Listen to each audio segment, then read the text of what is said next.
Praise lord. ఈరోజు నీ కుటుంబములో రక్షణ కావాలంటే, నీ ఇంటికి ఆశీర్వాదము కావాలంటే, నీ గదికి వెలుగు కావాలంటే మొట్టమొదటిగా నీవు నీ పాపాన్ని విడిచిపెట్టాలి. ఆనాడు ప్రభువారు జక్కయ్య ఇంటికి నేడు నీ ఇంటికి రక్షణ వచ్చి ఉన్నది అన్నది. కారణం ఏమైంది? లూకా సువార్త 19వ అధ్యాయం 9 చూస్తే, నేడు ఈ ఇంటికి రక్షణ వచ్చి ఉన్నది.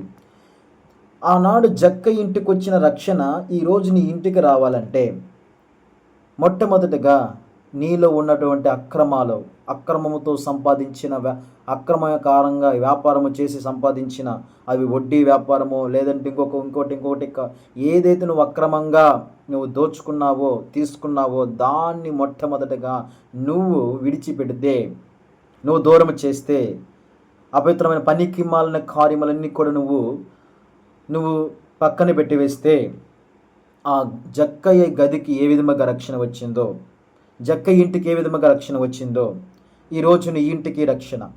నువ్వు మారితే నీ కుటుంబానికి రక్షణ, నువ్వు మారితే నీ ఇంటికి రక్షణ, నువ్వు మారితే నీ బిడ్డలకు రక్షణ, నువ్వు మారితే నువ్వు పనిచేస్తున్న చోట్ల నిన్ను బట్టి వారిని ఆశీర్వదించాలని ప్రభు ఆశపడుతుండు. కాబట్టి ఇంట్లో అపవిత్రతను అలాగనే పెట్టుకుని ఉంటే అపవిత్రమైన కార్యములు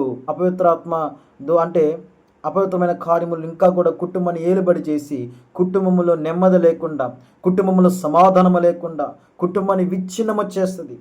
కారణము అపవిత్రత సాతానికి అపవిత్రమైన కార్యములకు నివాస స్థలముగా ఉంటుంది. కాబట్టి అక్రమముగా దోచుకున్న కార్యములు ఏదైతే ఉన్నాయో, జక్క ఏ విధముగా పశ్చాత్తపడి ఏ విధముగా 4 రెట్లుగా ఇతరులకి పంచిపెట్టిండో ఆ విధముగా నీ పాపాన్ని నువ్వు విడిచిపెడితే నీ గృహములో రక్షణ. ఆమేన్.